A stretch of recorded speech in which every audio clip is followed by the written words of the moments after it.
Good morning students. आज मैं आप लोगों को पढ़ाने जा रहा हूँ प्लांट्स के बारे में।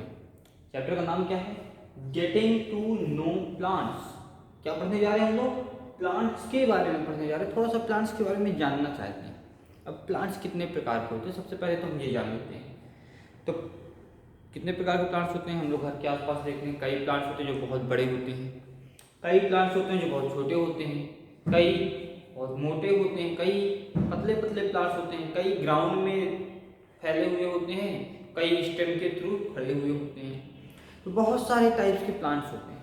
हम लोग आज इन्हीं प्लांट्स के बारे में पढ़ते हैं कि आखिर ये प्लांट्स किस किस टाइप के होते हैं। और किसी ने हमसे पूछा कि आपके घर में किस किस टाइप के प्लांट्स लगे हुए हैं, तो आप क्या बताते हो? किस टाइप के प्लांट? आप क्या बताओगे कि ये आम का पेड़ है, ये नीम का पेड़ है, ऐसा बताते हो? थोड़ा सा टेक्निकल आते हैं कि प्लांट्स के टाइप्स क्या होते हैं। प्लांट्स कितने टाइप के होते हैं आपको ये बताता हूं मैं। 3 प्रकार के प्लांट्स होते हैं। कौन कौन से प्लांट्स होते हैं? एक होता है हर्ब्स, दूसरा होता है श्रब्स, दूसरा के हर्ब्स, श्रब्स, और तीसरा होता है ट्रीज। तीसरा क्या होता है? ट्रीज, हर्ब्स, श्रब्स और ट्रीज। ये 3 प्रकार के प्लांट्स होते हैं। अब हम कैसे समझ पाए कि कौन सा प्लांट हर्ब्स कहलाएगा, कौन सा श्रब्स कहलाएगा, कौन सा ट्रीज कहलाएगा, ये भी पहचानना है हमें। अब देखिए, जो हर्ब्स होते हैं ये हमेशा ग्रीन कलर के होते हैं, टोटल ग्रीन होते हैं, ठीक है। इनकी जो स्टेम होती है वो क्या होती है? टेंडर होती है, मीन्स उसमें लचीलापन होता है, बहुत ज्यादा लचीली होती है, मुड़ जाती है कहीं से भी, कैसे ही मोड़ दो, ठीक है, लचीली होती है। इनकी जो हाइट होती है वो क्या होती है? शॉर्ट होती है। ये आप लोग ध्यान से देखेंगे, यही इसका डिफरेंस भी होगा। इनकी जो हाइट होती है वो कैसी होती है? शॉर्ट होते हैं। एक तो ग्रीन होते हैं कलर में, दूसरे शॉर्ट होते हैं हाइट में। स्टेम कैसी होती है? कि टेंडर स्टेम होती है, टेंडर स्टेम, लचीली स्टेम होती है, ठीक है। क्या क्या होता है इसमें? एक तो ग्रीन होते हैं, शॉर्ट होते हैं हाइट में, मतलब छोटे होते हैं, और टेंडर स्टेम होते हैं, ठीक है। इनमें बहुत ज्यादा ब्रांचेज नहीं होती हैं, इनमें बहुत ज्यादा ब्रांचेज नहीं होती है। हम लोग लिख सकते हैं may not have branches, branches इनमें बहुत ज्यादा नहीं होती। कितने हो गए इसके? ये 4 कैटेगरी हो गई जिससे हम लोग पहचान सकते हैं ये हर्ब है कि नहीं, कोई भी प्लांट हर्ब है कि नहीं है। अगर वो ग्रीन है पहली, दूसरी भी छोटा होगा, तीसरा टेंडर स्टेम होगी, उसकी लचीली स्टेम होगी, कहीं से भी मोड़ तो मुड़ जाएगी, टूटेगी नहीं जल्दी। मे नॉट है ब्रांचेज, ब्रांचेज इसमें नहीं है। किसके बारे में हो गया? ये हर्ब्स के बारे में हो गया। अब हम लोग बात करते हैं श्रब्स के बारे में। श्रब्स कैसे होते हैं? श्रब्स का पहली जो कैटेगरी होती है क्या होती है? श्रब्स की पहली कैटेगरी होती है जो इसकी ब्रांचेज होती हैं वो स्टेम के बेस के पास होती हैं। Branches near the base of stem. Branches कहां होती है इसकी? स्टेम का जो बेस होता है उसके पास होती है इसकी ब्रांचेज। जैसे ये स्टेम है तो स्टेम का बेस, यहीं पे इसकी ब्रांचेज निकलती। ये नहीं कि यहां से अलग ब्रांचेज निकलेगी फिर उसमें ब्रांच निकलेगी, यहीं से इसकी ब्रांचेज होंगी, ठीक है। स्टेम के बेस पे ही होती है। इनकी जो स्टेम होती है वो कैसी होती है? हार्ड होती है, hard stem, hard stem, hard होती है बट थिक नहीं होती है। नॉट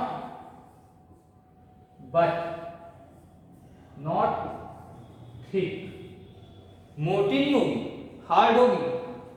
जो श्रब्स ट्रीज होते हैं, श्रब्स प्लांट होते हैं, ये श्रब्स प्लांट की जो स्टेम होती है वो हार्ड होती है बट थिक नहीं होती, मोटी नहीं होती है। ऐसे प्लांट्स को क्या बोलते हैं? श्रब्स बोलते हैं, ठीक है। 3 प्रकार के प्लांट्स हैं। कौन कौन से प्लांट्स हैं?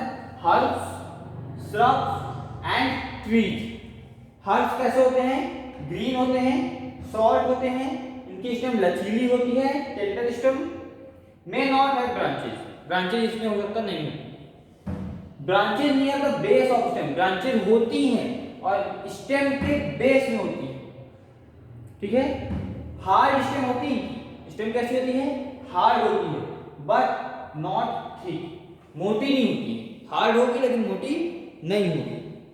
ट्रीज के बारे में बात करते हैं। पहली कैटेगरी ट्रीज हम लोग जानते हैं कि टॉल होते हैं, बड़े बड़े, ठीक है। दूसरी कैटेगरी क्या होती है, हार्ड एंड थिक स्टेम, दूसरी होगी हार्ड एंड थिक स्टेम। इनकी जो स्टेम होगी वो हार्ड भी होगी और थिक भी होगी, हार्ड एंड थिक स्टेम। और क्या होगा इसमें, जो स्टेम का ब्रांचें निकलती हैं कहां निकलती हैं, ब्रांचें near the upper part of the stem,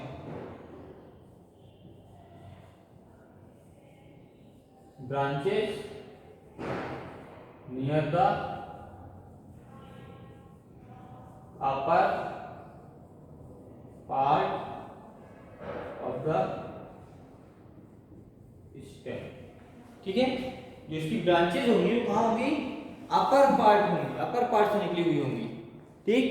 तीन प्लांट्स, हर्ब, श्रब्स और ट्रीज, ये तीनों प्लांट्स के बारे में आप लोगों को नॉलेज हो गया। अब हम लोग थोड़ा सा और इसके बारे में बात करेंगे, इसके बारे में प्लांट्स के पार्ट, तो 3 टाइप्स ऑफ प्लांट्स पढ़ा हम लोगों ने, ठीक है। टाइप्स तो हम लोगों ने पढ़ लिया, अब टाइप्स के बाद हम लोग को प्लांट्स के पार्ट्स भी पढ़ने हैं। हम लोग 2 और प्लांट्स होते हैं, उसके बारे में मैं आपको बताता हूं थोड़ा सा,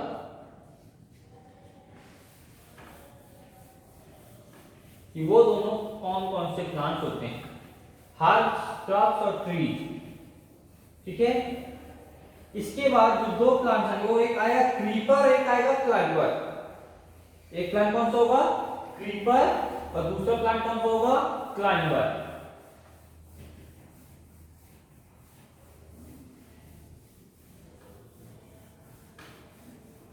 ये क्रीपर और क्लाइंबर क्या होते हैं आप लोग को ये भी समझना जरूरी है। आप लोग अक्सर घर में अपने देखते ही होंगे क्रीपर और क्लाइंबर के बारे में, लौकी का पेड़ है, ठीक है, और सारे होते हैं। तो क्रीपर और क्लाइंबर, क्रीपर मतलब जो ग्राउंड में फैलते हैं, ठीक है, ऊपर की तरफ नहीं जा सकते, ठीक है। 2 प्लांट हो गए, एक हो गया क्रीपर और दूसरा हो जाएगा क्या, क्लाइंबर। क्रीप नीचे की तरफ घसीटना, फैलना, क्लाइंब ऊपर की तरफ चढ़ना, वर्ड से ही समझ में आ गया। ऐसे प्लांट जो इनकी स्टेम क्या होती है, वीक स्टेम होती है, स्टेम इज वीक, कमजोर होती है स्टेम। कमजोर स्टेम मतलब ऊपर की तरफ नहीं जा पाएगी, तो क्या करेंगे, जमीन में फैलेंगी, तो स्टेम इज वीक। दूसरा स्प्रेड इन ग्राउंड, जमीन में फैलते हैं,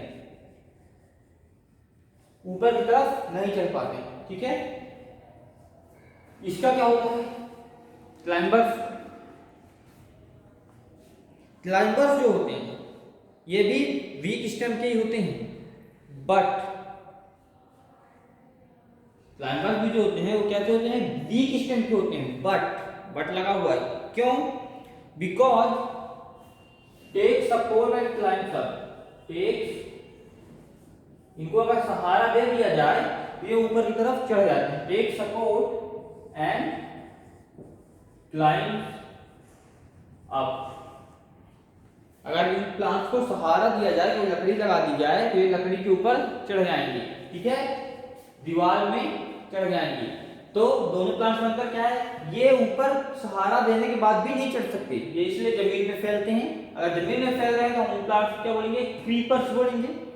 ये प्लांट्स अगर सपोर्ट मिल जाए, ये प्लांट्स क्या होते हैं, ऊपर की तरफ चढ़ जाते हैं, किसी भी सपोर्ट में चढ़ जाते हैं, क्लाइंब हो जाते हैं, इसलिए इनका नाम क्या है, क्लाइंबर्स, ठीक है। अब जो हम लोग बात करने जा रहे हैं, अब हम लोग बात करने जाएंगे किसके बारे में, प्लांट्स के पार्ट्स के बारे में। प्लांट्स के बारे में हमने जान लिया कितने प्रकार के प्लांट्स होते हैं, तो हमने जान लिया। अब उसके पार्ट्स कौन कौन से होते हैं, अब हम उसके बारे में भी जानकारी लेंगे, ठीक है। तो कौन कौन से पार्ट होते हैं, थोड़ा सा हम लोग इसके बारे में भी देख लेते हैं। तो जो पहला पार्ट होगा वो होगा क्या, स्टेम, ठीक है। पार्ट कौन कौन से होते हैं, अगर मैं काउंटिंग कराऊं तो आपको खुद जानते हो कौन कौन से पार्ट होते हैं। रूट होते हैं, स्टेम होती है, लीव्स होती है, ब्रांचेज होते हैं, फ्लावर, फ्रूट, बहुत सारे पार्ट होते हैं। तो हम लोग जो पहली बात करने जा रहे हैं, वो पहली बात हम लोग किसके बारे में करेंगे, स्टेम के बारे में। किसके बारे में बात करेंगे हम लोग, स्टेम के बारे में। अब ये स्टेम कैसे समझ में आया हमें कि स्टेम क्या होता है। किसी भी प्लांट को, किसी भी प्लांट को अगर स्ट्रेट खड़ा होना है, किसी भी प्लांट को स्ट्रेट खड़ा होना है तो उस प्लांट के पास स्टेम होनी चाहिए। कैसी स्टेम होनी चाहिए, मजबूत स्टेम होनी चाहिए। ठीक है।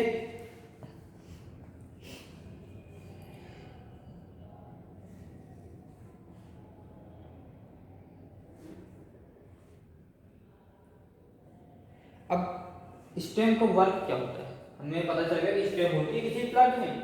ठीक है, खड़ा होना अगर सीधा किसी प्लांट को तो उसमें स्टेम होती है। अब स्टेम जो होती है वो काम क्या करती है, कुछ काम भी करती होगी कि बस होती है स्टेम। सबसे पहला काम होता है इसका, क्या काम होता है, hold the plant upright. Plant को खड़े होने में मदद करती है। जो प्लांट सीधा खड़ा रहता है उस प्लांट को खड़े रहने में सीधा कौन मदद करता है, स्टेम मदद करता है। कौन मदद करता है, स्टेम मदद करता है। दूसरा काम क्या करता है स्टेम, और क्या काम करता है, दूसरा काम करता है जो वाटर का मूवमेंट होता है कहाँ, ऊपर की तरफ, तो स्टेम हेल्प्स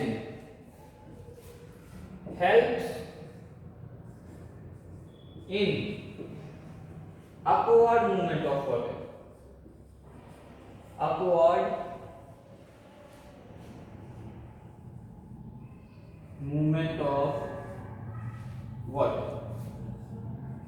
वाटर का जो अपवर्ड मूवमेंट होता है उसमें कौन मदद करता है, स्टेम मदद करता है।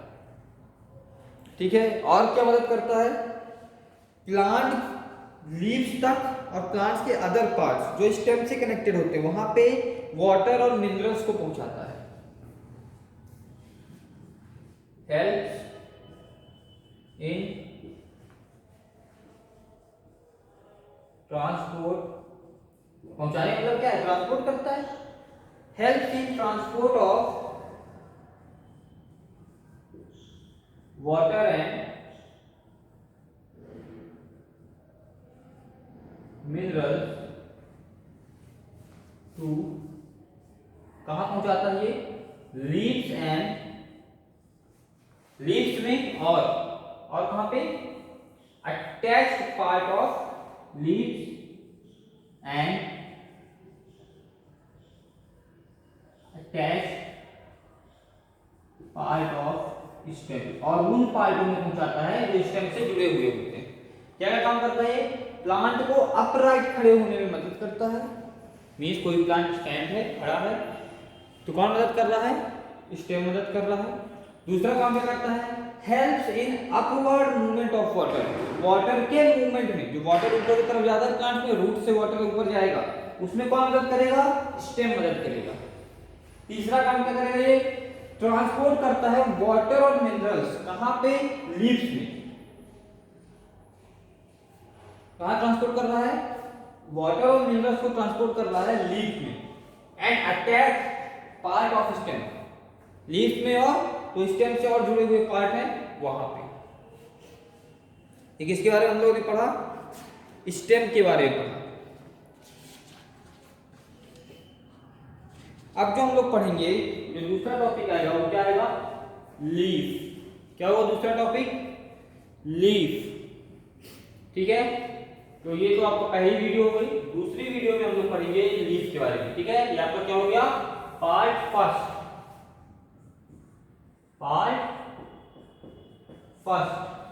Getting to know about plants का पार्ट फर्स्ट। आप लोगों ने स्टेम के बारे में पढ़ा और प्लांट्स के बारे में पढ़ा। ठीक है बच्चों, जो नेक्स्ट वीडियो आएगी इसमें आप लोग रूट और लीफ के बारे में पढ़ोगे। इसके बारे में पढ़ोगे लीफ और रूट के बारे में। ये लेक्चर आपको अच्छा लगा होगा, मैं आशा करता हूँ आपको पूरा समझ में आया होगा। ठीक है स्टूडेंट्स, ओके, थैंक यू।